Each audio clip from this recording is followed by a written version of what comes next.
Welcome, welcome. My name is Linda Lowen and I am the host of 4 Minute Friday. During the next 4 minutes, I will explore what I think is an interesting topic. It could be a thought, an idea, a new invention, or something about new technology. I could be talking about life, our community, the world, or the future. Whatever the topic, my hope is it will give us something to think about and perhaps start a conversation. This is 4 Minute Friday, and the 4 minutes starts right now.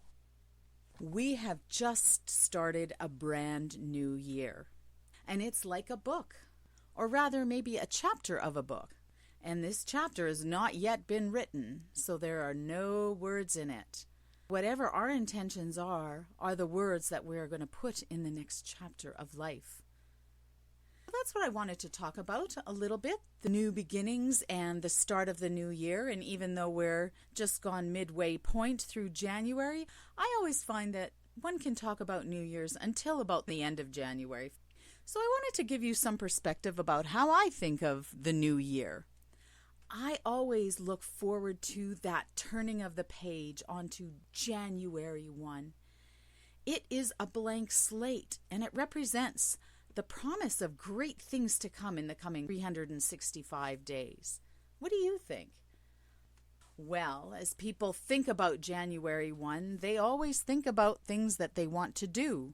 Think of the words that they're going to write in that book of life or the chapter of life.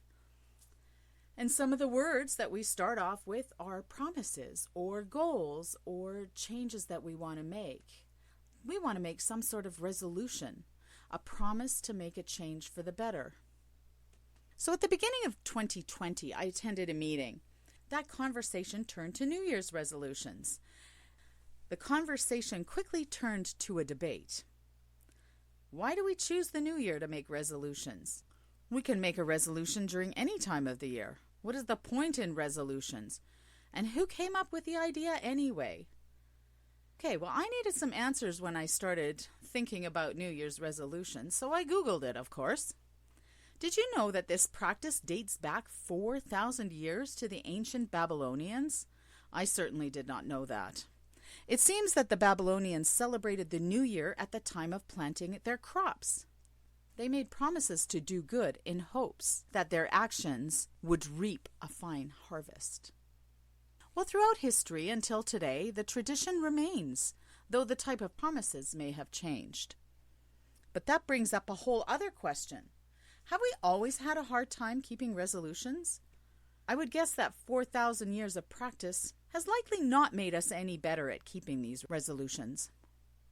Even with the best of intentions, resolutions seem to be broken almost as quickly as they are made. I have read some statistics saying that it estimates only 8% of people are successful in achieving their goals throughout the year, and that most people tend to fail within the first 5 weeks of the year. 2020 has been one of the most challenging years in recent history. No community, no city, or even a country has been spared, though some are faring better than others. Might that make us more committed to our New Year's resolutions? Perhaps. I have made and broken resolutions in the past, not made resolutions some year, and this year I am once again filled with the hope and promise the new year brings. So what about you? Did you make any resolutions for the coming year? Is this the year to accomplish the mission, or is it the year to ditch the practice? Every morning is a new day with new opportunities. Whatever you hope to achieve in 2021, my wish for you is that you feel the promise of better things to come.